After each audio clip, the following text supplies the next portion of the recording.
آج کل ہر کوئی بندہ وہ جلدی کے اندر ہے، جو کام کرتا ہے اس کا دل کرتا ہے میں جلدی کے اندر کر لوں۔ مثال کے طور پر کہیں جانا چاہتا ہے تو جلدی کے اندر چلا جاؤں، گاڑی ایسی پکڑے گا جس میں جو اس کو نان سٹاپ لے جائے، جلدی لے جائے، کیوں؟ ٹائم کم لگے، سفر زیادہ ہو جائے۔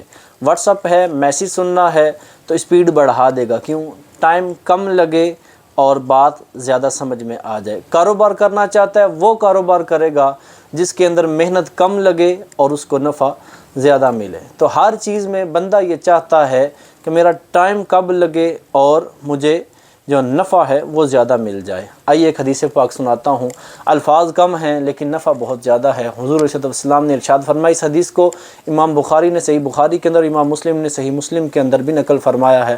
حضور فرماتے ہیں، کلمتانی خفیفتانی علی اللسانی ثقیلتانی فی المیزان حبیبتانی الی الرحمن سبحان اللہ و بحمدہ سبحان اللہ العظیم۔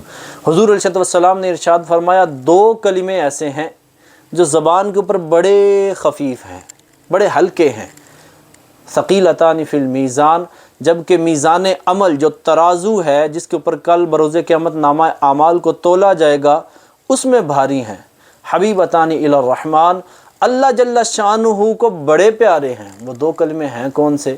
سبحان اللہ و بحمدہ سبحان اللہ العظیم۔